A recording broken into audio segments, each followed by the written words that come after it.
Party হোক বা special day, এই চিকেন রেজালা জমিয়ে দেবে আপনার মেনু। নমস্কার, রান্নার রূপকথা চ্যানেলে আপনাদের সবাইকে স্বাগত। আশা করি সকলে ভালো আছেন। আজ আমার ৪৪তম রেসিপি চিকেন রেজালা। তো চলুন শুরু করা যাক।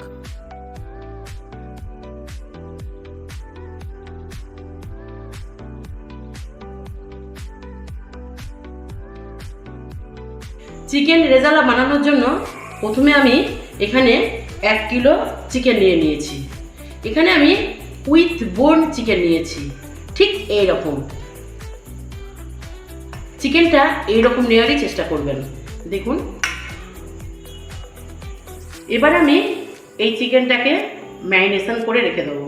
তার জন্য প্রথমে আমি এখানে ২০০ গ্রাম মতো টক দই নিয়ে নিয়েছি। আর নেব আদা রসুনের পেস্ট। এখানে আমি অর্ধেকটা আদা রসুনের পেস্ট দেব। আর দেব গোলমরিচের গুঁড়ো, ১ চামচ ঘি, সামান্য একটু লবণ ও একটু লেবুর রস।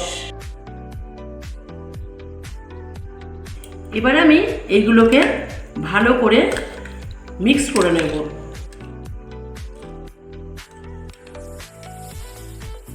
উইথ বোন চিকেন নিলে রেজালাটা খেতে খুবই ভালো হয়। ম্যারিনেশন করার পর আমি এখানে ১ ঘন্টা ঢাকা দিয়ে রেখে দেবো। রেজালাটা বানানোর জন্য আমি এখানে একটা স্পেশাল মশলা বানিয়ে নেব। তার জন্য আমি প্রথমে নিয়েছি ৫টা এলাচ, ১/২ চামচ মৌরি, কিছুটা জয়িত্রী, ধনে, জিরে আর গোলমরিচ। এই মশলাগুলো আমি শুকনো ভেজে নেব। তার জন্য গ্যাসে আমি একটা কড়াই বসিয়ে দিয়েছি এবং এই মশলাগুলো কড়াইয়ে দিয়ে দেব। এবার আমি এইগুলোকে ভেজে নেব। এখানে আমি ১০-১২টা কাজু ও ১ চামচ পোস্ত নিয়ে নিয়েছি। এটা কিন্তু আমি বেটে নেব। এবার আমি ওভেনে একটা কড়াই বসিয়ে দিয়েছি। তাতে আমি প্রথমে একটু সাদা তেল নিয়ে নেব। এবার আমি ওই তেলের মধ্যে ঘি দিয়ে দেব। খুব বেশি ঘি দেওয়ার দরকার নেই, কারণ ম্যারিনেটের সময় আমি ঘি দিয়ে রেখেছিলাম।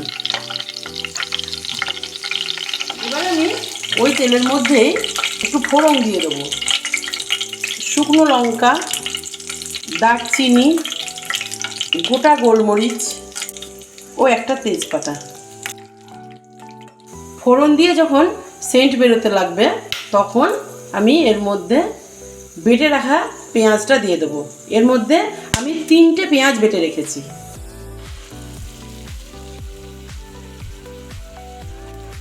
দেখুন, পেঁয়াজটা আমার ভাজা হয়ে গেছে। এবার আমি এই মশলার মধ্যে আদা ও রসুন দিয়ে দেবো। চেরা কাঁচা লঙ্কাও দিয়ে দেবো। দেখুন, মশলা থেকে তেল ছাড়তে লেগেছে। এখন আমি ১ ঘন্টা যে চিকেনটা ম্যারিনেট করে রেখেছিলাম সেই চিকেনটা দিয়ে দেব।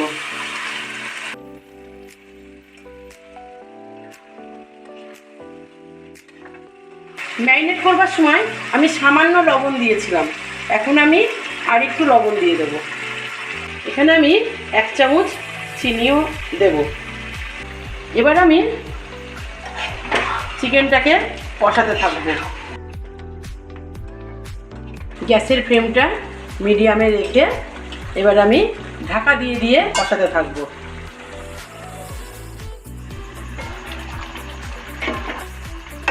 দেখুন, আমার চিকেন থেকে কেমন জল বেরিয়েছে।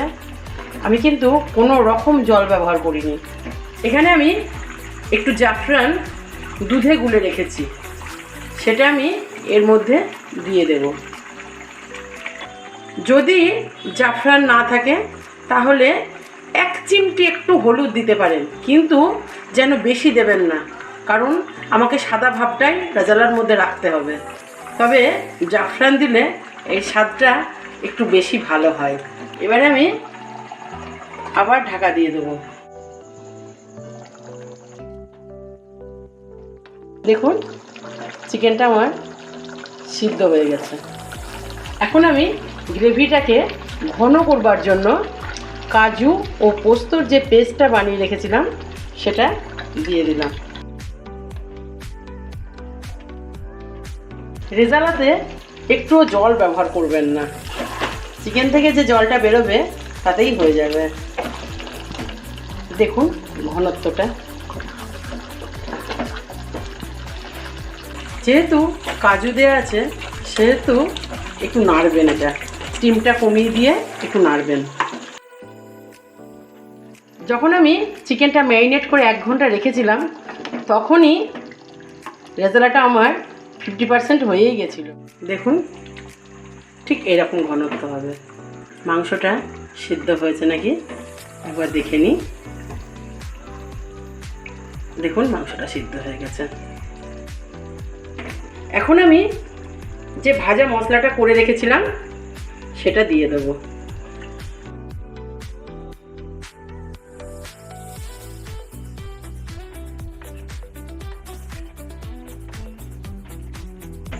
রান্নাটা প্রায় আমার শেষের দিকে। এবার আমি এর মধ্যে 1 চামচ কেওড়া জল দিয়ে দেবো।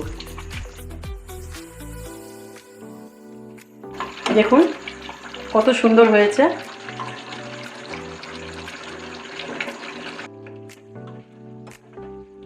আমি এর মধ্যে আর কোনো রকম মশলা ব্যবহার করব না। এবার আমি ওভেনটা বন্ধ করে ঢেকে দেব। তৈরি হয়ে গেল আমার আজকের রেসিপি চিকেন রেজালা। আপনারা যদি ফেসবুক থেকে ভিডিওটি দেখে থাকেন তাহলে পেজটিকে ফলো করুন এবং ইউটিউব থেকে দেখে থাকলে চ্যানেলটি সাবস্ক্রাইব করুন এবং রেসিপিটি আপনাদের কেমন লাগলো তা আমাকে অবশ্যই জানাবেন। তো দেখা হচ্ছে আবারও কোনো নতুন রেসিপি নিয়ে। নমস্কার।